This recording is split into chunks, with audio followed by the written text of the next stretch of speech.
Bienvenidas al vivo de esta semana donde vamos a hablar del impacto que tiene la alimentación familiar y las formas de hablar y relacionarnos con la comida con el desarrollo de trastornos de la conducta alimentaria. Para eso tengo el honor de recibir a Gaby Passini, una colega y amiga que está especializada en trastornos de la conducta alimentaria y vamos a charlar un ratito sobre la temática.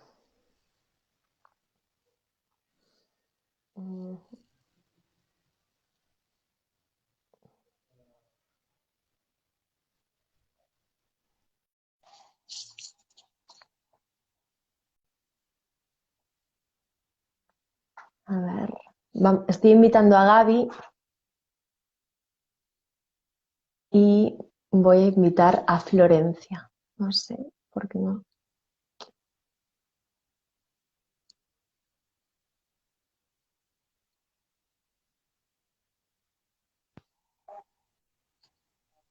Hola, Hola, dame un hola, segundito, hola. vamos a Sí, invitar a Florencia.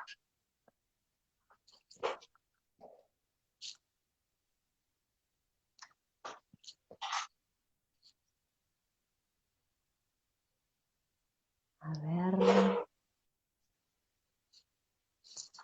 si se suma.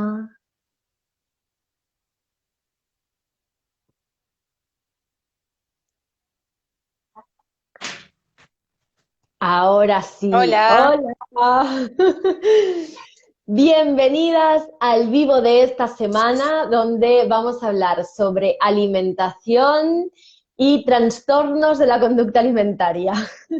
El cómo Así es. influye nuestra actitud, sí, en casa, en la mesa con nuestros peques, en el que ellos puedan desarrollar más adelante o a corto plazo algún trastorno de la conducta alimentaria. Y para eso tenemos a Gaby Passini, una colega y además amiga que está especializada en trastornos de la conducta alimentaria. Y bueno, y contanos quién eres, porque a mí siempre me gusta que os Bueno, presentéis. bien, bueno, tal como dijiste, mi nombre es Gabriela Pacini, soy licenciada en nutrición, egresé en la Universidad de la República, soy mamá de una pequeña de 1 año y 1 mes, casi 2, Luna, la mamá de Luna. Y bueno, hace ya varios años me comencé a capacitar y especializar en trastornos alimentarios a raíz de que a la consulta llegaban pacientes con este tipo de patologías y había muy poca formación en la facultad. Entonces, bueno, empecé como a adquirir y sigo adquiriendo herramientas académicas y también desde la experiencia trabajando con otros profesionales, ¿no? Porque esto tiene que ser también de manera eh, interdisciplinario, ¿no? Y bueno, muchas de las experiencias, ¿no? De mi corta experiencia, podría decir, que he tenido, hay muchos factores que vienen desde la infancia, ¿no? Y que se trabajan también, no solo en la consulta nutricional, sino también que se llevan a la consulta psicológica. Entonces, bueno, una de las cosas, uno de los factores que más impactan en esto es, bueno, cómo es este vínculo que se va generando con los alimentos desde la infancia, yo diría desde que se empiezan a incorporar los primeros alimentos. Sin duda. O bueno, desde la lactancia, podríamos decir que es como nuestro primer vínculo afectivo, Claro, ¿no? hay muchas veces cuando hablamos de alimentos, ¿no? Es importante que sepamos que el vincular alimento y emoción va intrínseco, no los podemos separar, porque, claro, el alimento nos genera calma, nos genera placer, nos genera seguridad y en el Tal momento cual. que sentimos todo eso es cuando nos ponen la teta en la boca, si va todo ok. Es, Bien, si no lo vamos exactamente. con un preparado lácteo para bebés, pero es importante que sepamos que no es algo que esté mal, o sea, es inherente a nosotros. Lo que pasa es que está mal si es un recurso que utilizamos o es el único recurso que utilizamos para calmarnos o gestionar nuestras emociones. Bien, Exactamente. pero Exactamente. acá, bueno, una de las cosas que yo hago como mucha énfasis es en el tema de la alimentación respetuosa desde la infancia. Tal cual. Tal cual. Bueno, que de hecho yo también te consulté a ti en mi principio, en mis principios de alimentación complementaria, uno como profesional a veces también tiene que recurrir a otros que saben más para poder quizás contemplar los pequeños detalles, que creo que ahí es donde a veces uno se pierde, ¿no? Y bueno, esto que decías, de una alimentación respetuosa, donde están muy a flor de piel las señales propias y fisiológicas del cuerpo. En el momento que uno se enfrenta al alimento, bueno, qué sensaciones me genera eso, ¿no? Exacto, para mí es como clave y fundamental, ¿no? Siempre digo que el inicio de la alimentación complementaria, cuando lo hacemos bien con esta alimentación respetuosa o con Baby Led Weaning, ¿no? Es como empezar con buen pie. Empezar con buen pie un largo camino, no es algo que Tal cual. vaya a marcar en exclusiva el resto del camino. En realidad, esto es como una especie de maratón, sí, que es bien largo, nos dura siempre y que cada paso cuenta. Yo, Exacto. sinceramente, Gaby estaba por aquí porque hizo un posteo muy lindo hace un tiempo. Vayan a su cuenta luego y lo ven, sí, pero en ese posteo hablaba de el tema del peso y la actitud que toma la familia, ¿no? El tema del prohibir comer. Entonces, Exacto. quiero que este vivo también vaya un poco encaminado acá porque se dieron como unas estrategias para el tratamiento de la obesidad de la población infantil por parte del gobierno que creo que ningún licenciado de la nutrición ni dietistas, nutricionistas como yo lo avalamos. Y de hecho, la Asociación de Dietistas, bueno, de nutricionistas de aquí de Uruguay salió haciendo un comunicado donde se posicionaba claramente Sí, en contra. Bien, entonces quiero que nos expliques el bien, cómo puede afectar si, por bien. ejemplo, nosotros tenemos, porque esto es una consulta que me llega muchas veces, ¿no? Tengo mi hijo o mi hija que tiene X años, ponele 8, 9, 10, y la pediatra le mandó que tiene que adelgazar porque está pasado de peso. Entonces, te lo traigo a ti, así, Sí. pim, te lo dejo aquí como paquetito para que le pongas una dieta y adelgace. ¿Qué impacto podría tener ese tipo de estrategia de dieta, de prohibición alimentaria, de solo él en su relación con el entorno y el alimento? Bueno, yo creo que primero que nada, creo que la gran mayoría, lamentablemente, ha tenido estas experiencias en algún momento de la vida o ha escuchado en algún momento de la vida el hecho de asociar a la gordura con el sacar, el prohibir, el restringir, ¿no? El hacer una dieta estricta, ¿no? Los niños quedan, creo que, inmersos en un mundo donde está el control y quizás un rol estricto de la familia con su alimentación, ¿no? Entonces ya hay un crecimiento y un desarrollo donde se prohíbe, donde se controla, donde se regula demasiado y no se respetan quizás las sensaciones de hambre y saciedad de ese niño. Tampoco se respetan sus gustos, lo que desea comer, y tampoco creo que hay una educación alimentaria, sino que va todo desde el imponer. Vos comés hasta acá, vos comés esto, vos comés lo otro, y el niño como que va ahí, como robotito, diciéndole, haciendo lo que le dicen, ¿no? Y esto no tiene nada que ver con una alimentación y quizás con un cuidado respetuoso, ¿no? Desde el rol como adultos, ya sea desde la familia o desde un centro educativo. Exacto. Han habido estudios que demuestran en donde el niño, haciendo un tratamiento a corto plazo, llamémosles dieta, ¿no? Empieza una dieta, termina cuando llega a su objetivo de peso. Bueno, y ese factor, eso a corto plazo, ha demostrado que viene después el efecto rebote. ¿Por qué? Porque no hay una educación en el medio, no hay una educación alimentaria en el medio que guíe a esa familia y a ese niño a decidir con conocimiento y quizás de una manera adecuada para la etapa de la vida en la que se encuentra. Entonces, luego de esa dieta, de esa restricción, de esa prohibición, comienza un efecto rebote. Otra de las cosas que a mí me parece importante destacar, y es a lo que me enfoco, el riesgo que corremos de que haya un trastorno de la conducta alimentaria. De toda la población infantil, un porcentaje, sea mínimo, grande, sea el que sea, no importa la cantidad, y corre el riesgo de tener un trastorno alimentario. ¿Cuáles son los factores? Es decir, ¿cuál sería la etiología, ¿no?, de estos trastornos alimentarios? Bueno, se puede dar de manera aislada o puede ser por múltiples factores, ¿no? Uno de los múltiples factores son el ambiente y las conductas alimentarias en las que crece ese niño, ¿no? ¿Qué conductas alimentarias tiene ese niño? También hay factores genéticos, emocionales, psicológicos, Sí. un montón. Pero si nos centramos en esto que es el tema de hoy, que quizás sería como la conducta y la emoción, y quizás lo ambiental también, Exacto. en una dieta estricta y en una restricción no estaríamos contemplando todos estos factores, es decir, que quedarían descuidados. Por lo tanto, no habría una solución clara al tema y sería una solución a corto plazo.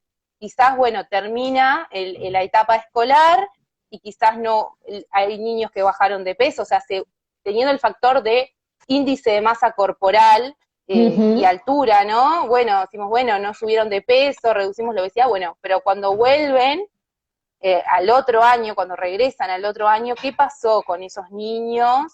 Se hizo educación alimentaria en las familias, se investigó, bueno, cuál era el ambiente en el que crecían, no, queda como aislado el caso, ¿no? Entonces, me parece importante, y también hay estudios que demostraron, que cuando se trabaja de manera multidisciplinaria, cuando hay un abordaje mucho más integral y mucho más profundo en todos los factores que hacen a una obesidad o a un sobrepeso o un trastorno de la conducta alimentaria, se demostraron mejores resultados, ¿no?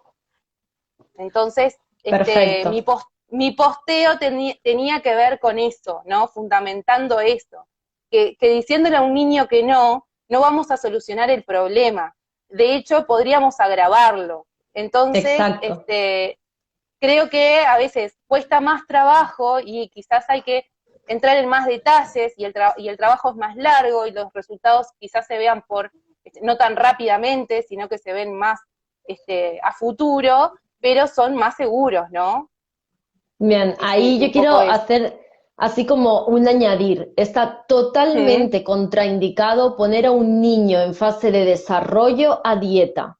Y sobre todo si son pautas de alimentación restrictivas en calorías, porque estas pueden afectar gravemente a su desarrollo. Bien, entonces esto no es una opción. Si el niño quiere repetir, repite. Bien, exactamente.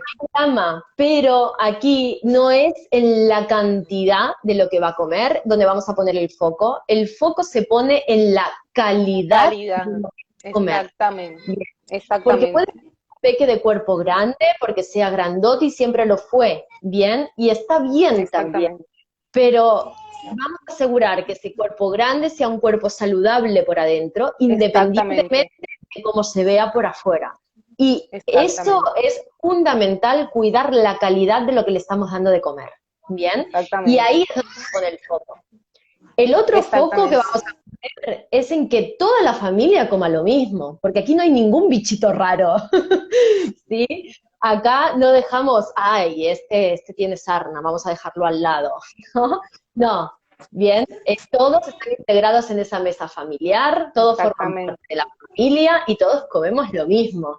Entonces, da igual que tengamos un peque flaquito y un peque más gordito, ambos dos van a comer de la misma buena calidad, porque de lo que se trata es de cuidar la calidad de lo que le estamos ofreciendo.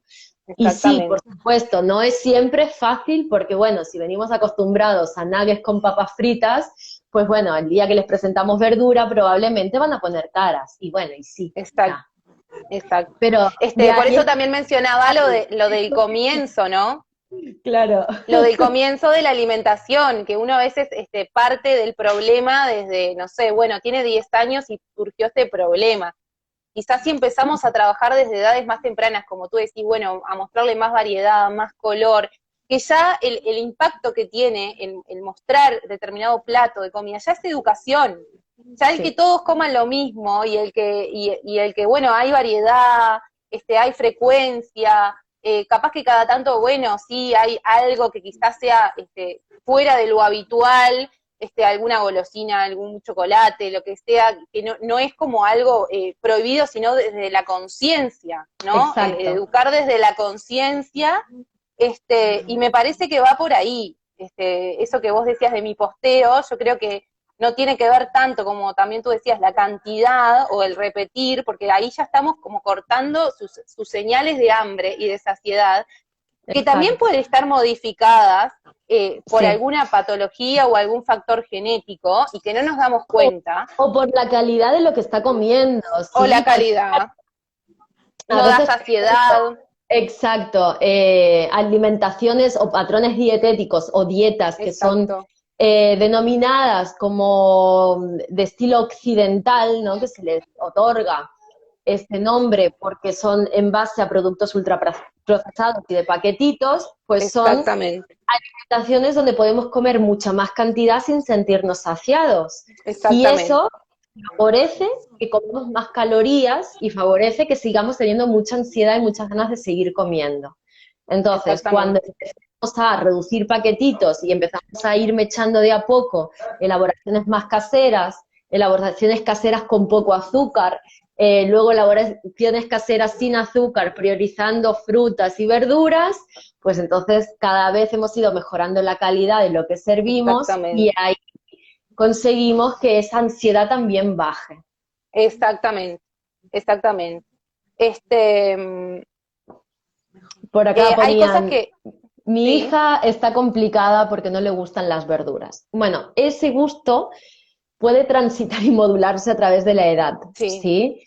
Y es cierto que hay una etapa entre los 3, sobre todo, y los 6 años, que es la etapa de la selectividad alimentaria y la neofobia, que es más compleja. No es imposible, es más compleja, pero bueno, requiere un poco más de perseverancia, de contención, de entender, de imaginación y paciencia y sobre todo de insistir mucho y seguir presentando desde el amor. Y acá la clave vuelve a estar en lo mismo, en el no obligar a comer.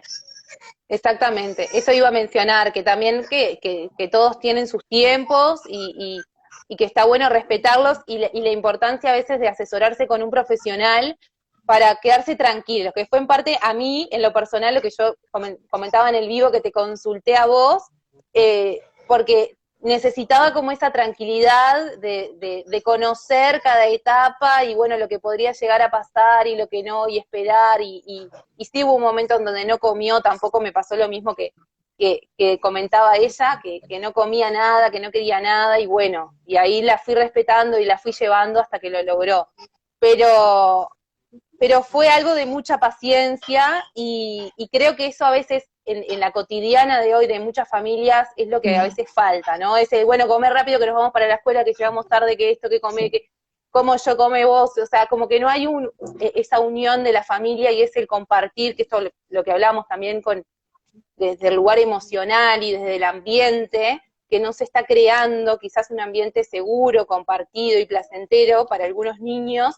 Entonces eso hace que ya sea un punto de partida del vínculo con el alimento, cuál es mi vínculo y cuál es mi relación con el alimento, ¿no? Entonces está bueno, yo siempre digo que si bien el niño tiene que comer, no es el hecho de que tenga que comer esencial para vivir, sino que implica también ese hecho de comer un montón de factores en su desarrollo y en su crecimiento súper importante.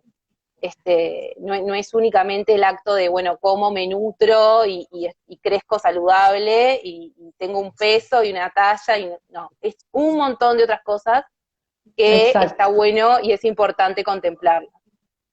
Bien, ahí hay un estudio que hace años que salió, o sea, no es nada nuevo, que decía que los niños que comían por lo menos una vez en familia tenían menos predisposición a sufrir obesidad. Bien, Claro, mientras más veces coman en familia, en un entorno seguro, mejor y menos riesgo de sufrir obesidad o exacto, sobrepeso. exacto. Bien, y esto es un factor importante porque a veces, con estos horarios locos de la vida, tenemos momentos en que comemos los adultos, luego los peques, luego sí, y está bueno el poder decir, bueno, voy a poner foco para que por lo menos una vez al día podamos comer todos juntos, ¿sí? Exacto, Esto genera diferencia y no, capaz que no va a generar diferencia ahora, ¿bien? En una semana, pero a largo plazo, que es lo que nos interesa, porque los hijos crecen y se convierten en adultos, ¿sí? Es algo que genera la diferencia. En el que había en la mesa cuando comíamos todos juntos. Eso es un punto de exacto, referencia emocional. exacto, Es más, exacto. es tan importante que muchas veces, y esto también está escrito y detallado en ciertos estudios, en adultos de hoy en día, recuerdan con amor esa Recuerdan. bebida azucarada porque era la bebida que compartían en familia el único día que comían juntos en familia, que era el Exacto, domingo al mediodía. Entonces, exactamente. hasta ese punto es importante, hasta ese punto hace mella ese sentimiento que se une con el alimento. Exacto, exactamente. Que volvemos quizás a lo que hablábamos al principio de que Sí, el vínculo que tenemos innatamente desde que nacemos con ese alimento, desde el primer biberón o la primer toma de teta, cómo va creciendo y los recuerdos que generamos en torno a eso. Ya sean recuerdos positivos como recuerdos negativos. Estamos hablando de que no nos va a condicionar, como decíamos, esto puede ir evolucionando, pero es un factor y como tal, me parece no minimizarlo y darle la importancia que se merece. Este, Sobre todo a veces que se minimiza, bueno, recién empezó a comer y come esto y come lo otro.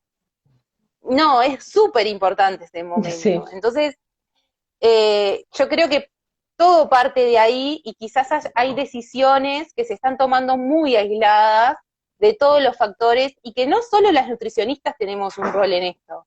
Yo creo que desde la psicología y desde la educación, los maestros, psicopedagogas, psicomotricistas, ¿no? sí. También tienen un rol en todo esto. Entonces, creo que estaría buenísimo en algún momento crear equipos, quizás interdisciplinarios, donde también haya intervención en las familias, porque no nos olvidemos que a veces uno plantea como ideales de alimentación, pero también tenemos que ver factores socioeconómicos, ¿no? ¿Cómo es esa Sí. familia? ¿Cómo es la rutina? ¿Cuáles son sus ingresos?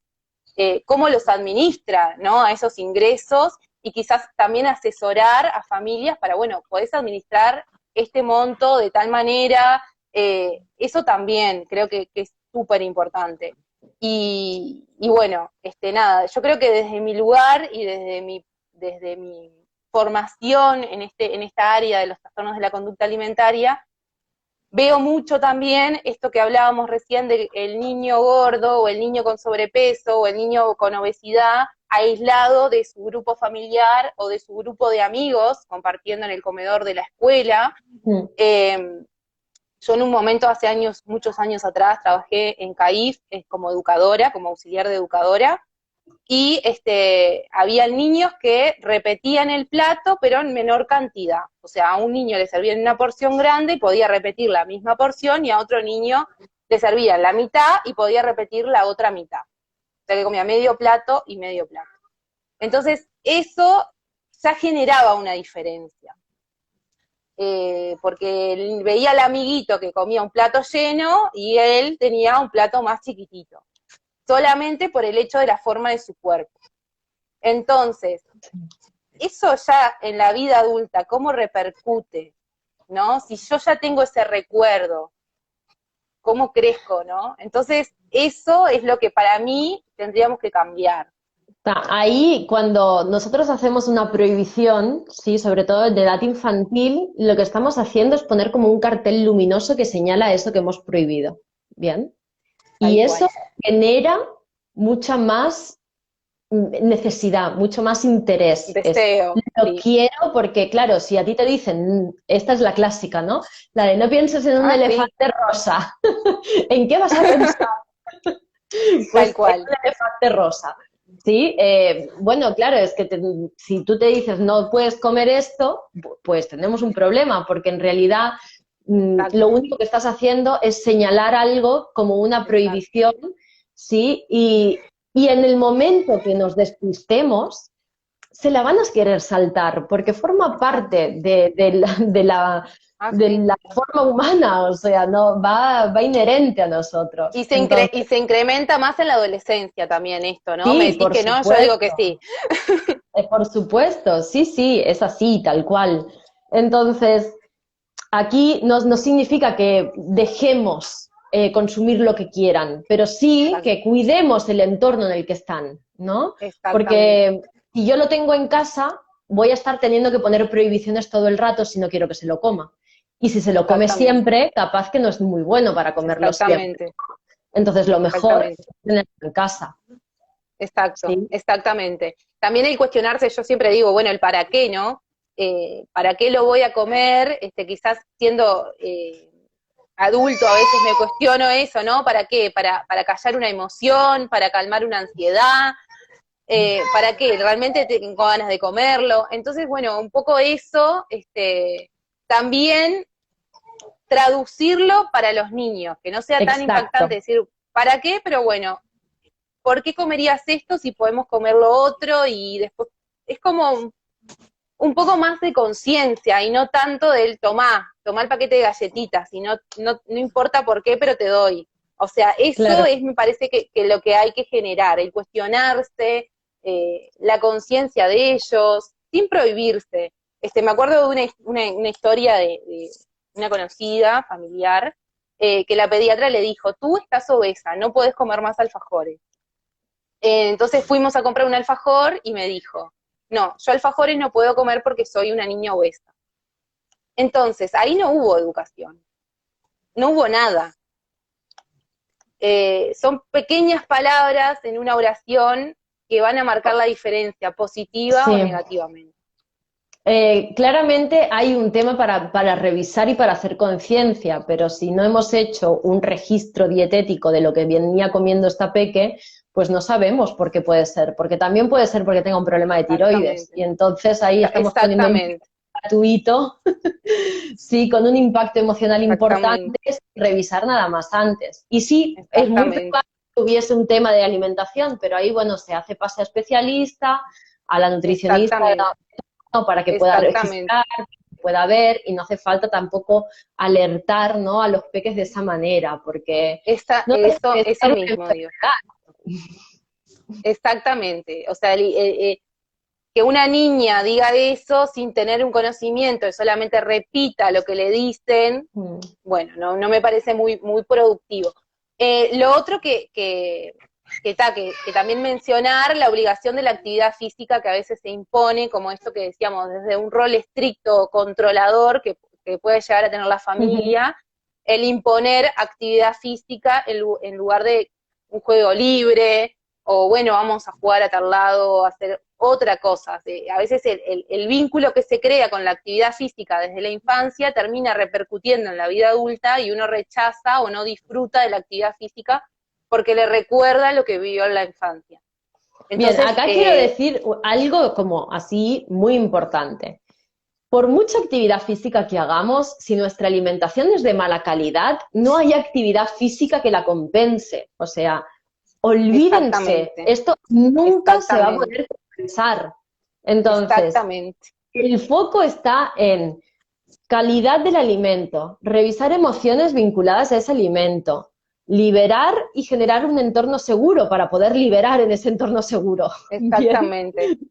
Y bueno, y actividad física familiar, saludable, divertida, constante, Disfrutable, exacto, algo que le guste, pero que no sea una obligación. Y acá, claro, es que el tipo de patrón de crianza autoritario, ¿sí? De esto es tu plato, te tienes que comer esto, no puedes repetir, sí que te lo tienes que acabar todo porque es tu obligación, ¿no? Esto es lo que hay de postre y no te dejo elegir porque es solamente esto. no te pregunto qué es lo que quieres comer, pero te obligo a acabarte, no sé, la merienda o hacer 5 comidas obligatoriamente porque el desayuno es la más importante del día y aunque no tengas hambre te lo tienes que comer. Eso, todo eso que hemos escuchado a lo largo de nuestra infancia en muchos casos, está asociado con un mal vínculo con el alimento. Exactamente. Y no siempre... Lo mismo el premio, ¿no? Lo mismo el premio. Sí, sí, sí. El premio con comida, ¿no? Exacto. El premiar con comida también. No. Todo esto genera ese mal vínculo y no siempre es un vínculo de trastorno de la conducta alimentaria, porque claro, entonces tendríamos todos trastornos de la conducta alimentaria. Y no todos los tenemos, ¿sí? Pero sí que es importante que sepamos que no es necesario llegar ahí, que podemos jugar en el borde también, y muchos jugamos en el borde, ¿sí? En el borde he tenido un mal día de trabajo, me voy a premiar con un chocolate. En el borde de, ay, qué asco, me tengo que comer estas verduras porque ayer comí un montón y es lo que toca, porque si no me voy a engordar, ¿no? En el premio de decir, voy a McDonald's y nada, y me tengo que pedir, porque como últimamente estoy más gordita, me voy a pedir una ensalada, pero qué horrible, porque lo que realmente quería era una hamburguesa. Exacto. O me como un combo porque el lunes empiezo la dieta, ¿no? O sea, efectivamente. Distintas conductas y asociaciones que hacemos que quizás tengan una raíz en la infancia.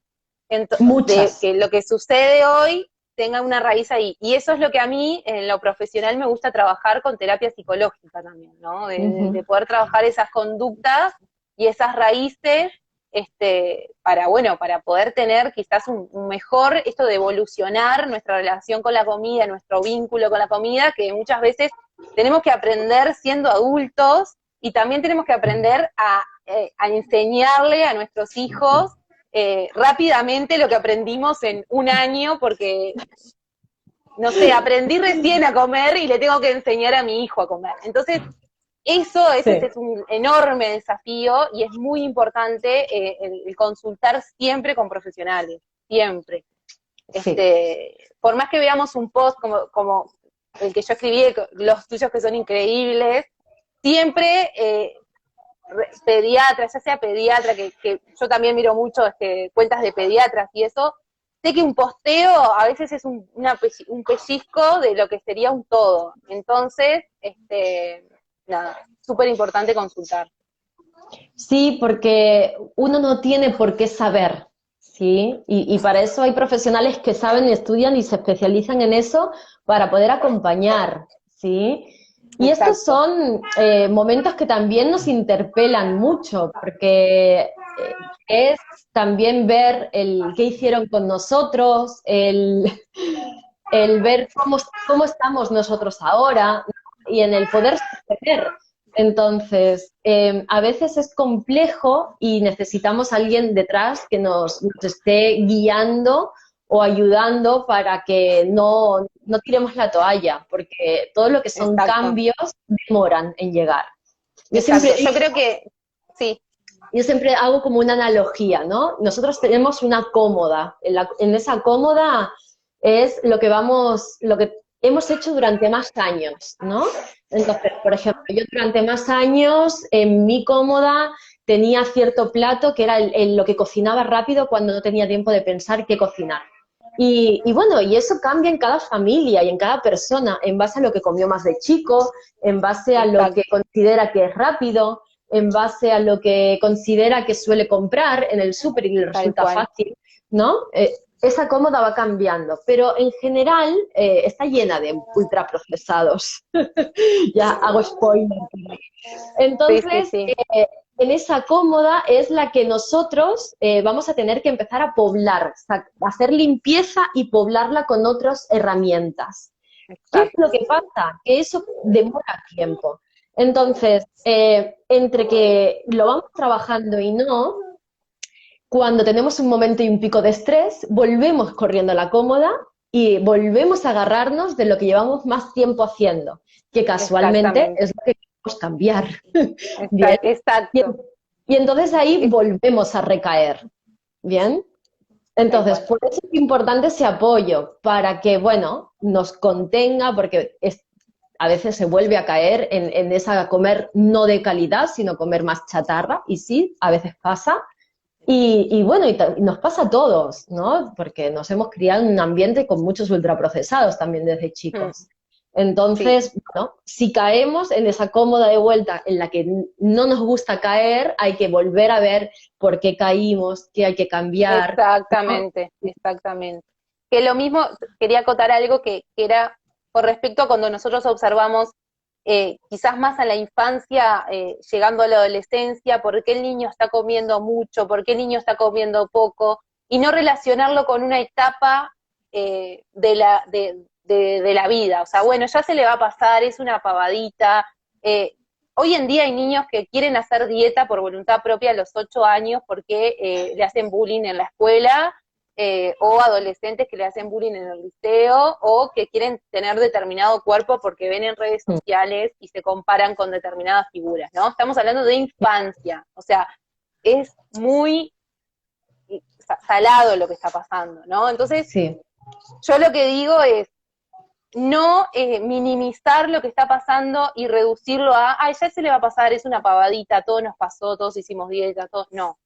A mí me parece súper importante y valoro pila a las familias que se acercan con sus hijos a decirme, mira, estoy identificando determinadas conductas que no me están cerrando. De un año para el otro, de un mes para el otro, pasó esto y esto y esto, se bajó mucho de peso, se subió mucho de peso. Y ahí empezar a ver qué factores influyen en esas conductas, porque no se trata de una etapa, no se trata de un momento, se trata de la vida de una persona, como tal hay que contemplar todo eso que está pasando. Bueno, ¿cuáles sus ahí vínculos sociales? Un montón de cosas. importante, ¿qué conductas nos pueden hacer sospechar que un niño o una niña, aunque sea chiquito, sí, o sea, igual trastornos de la conducta alimentaria hay en muy, muy chiquitos y a veces, bueno, Muy es por chiquitos. ejemplo, un TEA o, Exacto. bueno, con Puede ser con algo otros diagnósticos. orgánico también, sí. Exacto, pero saltándonos esa parte, ¿no? Y centrándonos más en la parte más emocional, vincular con el Exacto, alimento, ¿qué es lo que podemos empezar a sentir de aquello de, esto me empieza a hacer ruido? ¿Cuáles serían exacto, esas claves para poder darnos cuenta de forma exacto. temprana? Bien, bien, yo creo que hay varias cosas. Primero, el hecho de no es normal ni habitual, y esto está bueno, como lo hablábamos recién, la importancia de estar en un ambiente familiar en el momento de comer, el aislarse para comer.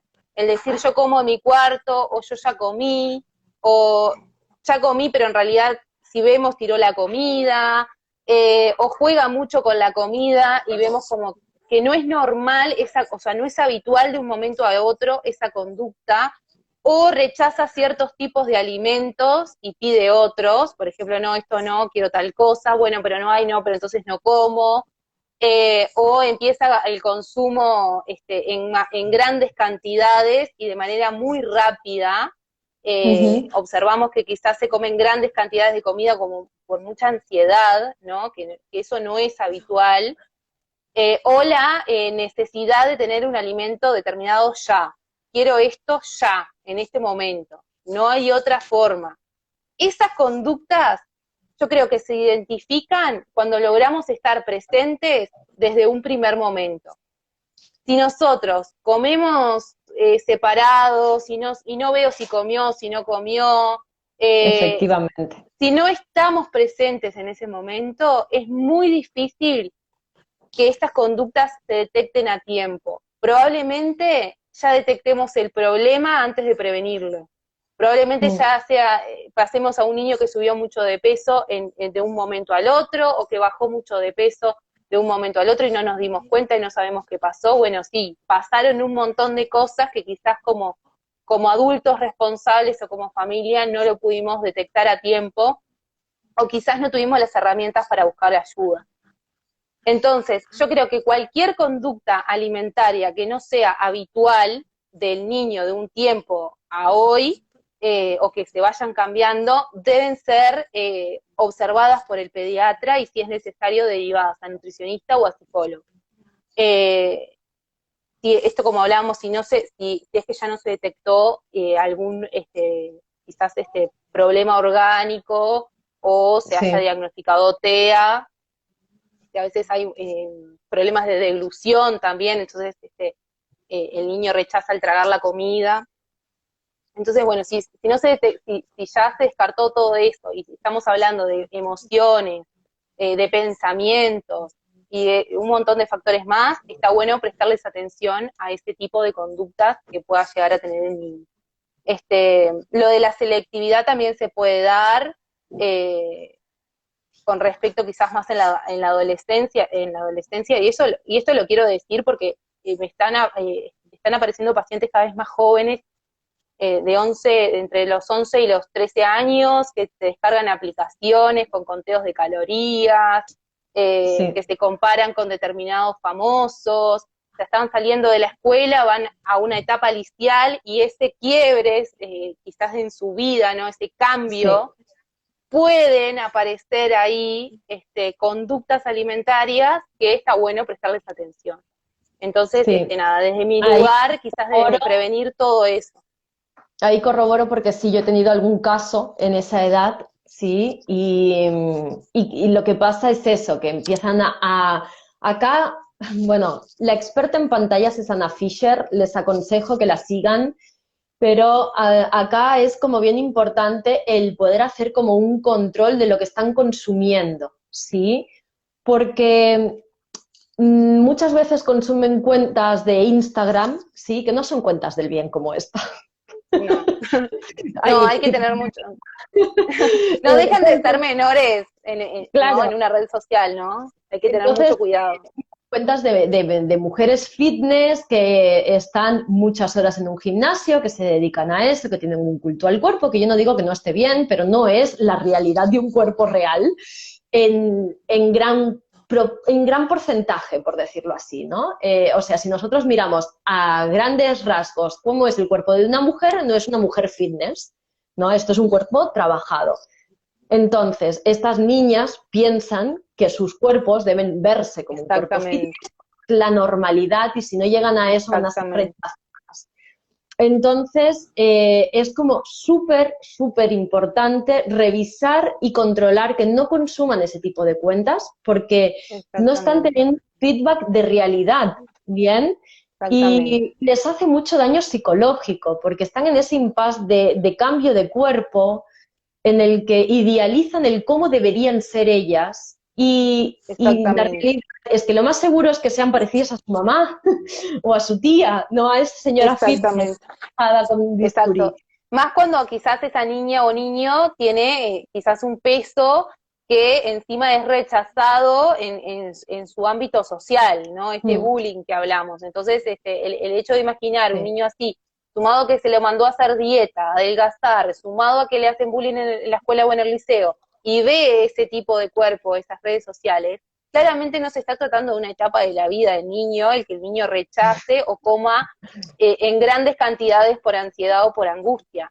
Entonces, muchas veces se subestima esto y es donde yo particularmente recomiendo y siempre digo prestarle atención, estar ahí, sí, esto ahí. también se trabaja, obvio, mucho antes, ¿no? Con el dar herramientas para poder expresar sus emociones, porque cuando Exacto, las damos desde bien chiquitos es mucho más sencillo que te expliquen que están sintiendo ansiedad, que están sintiéndose más exacto, vulnerables, tímidos, que, bueno, que se sienten incomprendidos, mucho más vocabulario como para poder poner en el sentimiento y eso ayuda exacto, mucho también a identificar y a poderlo trabajar, pero si no exacto. es como bien complejo. Y la importancia de quizás de ahí de los centros educativos en reconocer si hay familias que no colaboran con eso, poder ser el centro educativo el apoyo que Exacto, necesita ese sí, niño. también.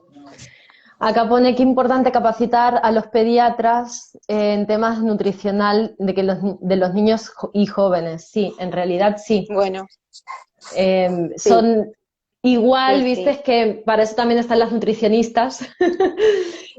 Creo que en este conjunto, ¿no?, de multidisciplinar, lo que creo que es bien importante es que todos tengamos claro cuáles son los síntomas de alarma y Exacto. hacia quién derivar en el caso de ver ese síntoma, ¿no? Porque capaz que, obvio, el pediatra es la persona que va a cuidar su salud integral.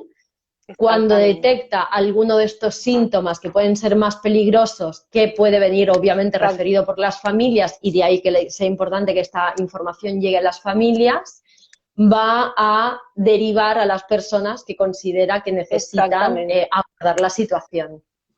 Exactamente. Sí, de hecho se da mucho que de pediatras se acerquen familias a la consulta que fueron derivadas por pediatra. Y bueno, y ahí sí, el pediatra sabe quizás puntos a tratar, pero creo que quizás en algunos casos se da que se habla con palabras que no son adecuadas para el niño o frente al niño, ¿no? Entonces, eso está bueno como cambiarlo. Pero bueno, yo creo que falta como un camino muy largo por recorrer, al menos acá en Uruguay. Sí. Eso es cierto. Que bueno, lamentablemente faltan estudios estadísticos, o sea, si tiene de obesidad y sobrepeso pueden haber, faltan otros. Para mí que está como un poco incompleta la información, que nos permita quizás a los profesionales poder crear estrategias para brindar soluciones, ¿no? Acorde a, claro. a esa realidad. De hacer intervención, sí, una intervención que sea a tiempo. Claro, a tiempo y claro, y coherente, ¿no? También. Sí, sí, sí, exactamente. Así yo creo que como para resumir un poco, ¿no? Importantísimo el evitar ese tipo de crianza como más autoritaria, de decir, imponer lo que tiene que comer en el momento que tiene que comer, y centrarnos como en otra versión, en la versión más de revisar a la persona como en un todo, ¿no? El ver qué calidad de alimentos le estamos ofreciendo a nuestros peques. Y, por supuesto, comemos nosotros, ¿no? Porque todos vamos a comer a una. El qué es, en ese entorno, qué es lo que se considera rico o no rico, esa relación que también tienen los referentes con el alimento, que esto también influye indirectamente, la gestión de las emociones. Y, ay, Gaby, te voy a dejar así como ya, porque me estoy quedando sin batería. Bueno, bueno, dale. Bueno, cualquier cosa me pueden escribir por mensaje si tienen alguna duda o quieren hablar de algún tema, a las órdenes. Perfecto. Bueno, muchísimas gracias. Por favor. Por todos los que se han sumado. Espero llegar a cargar esto.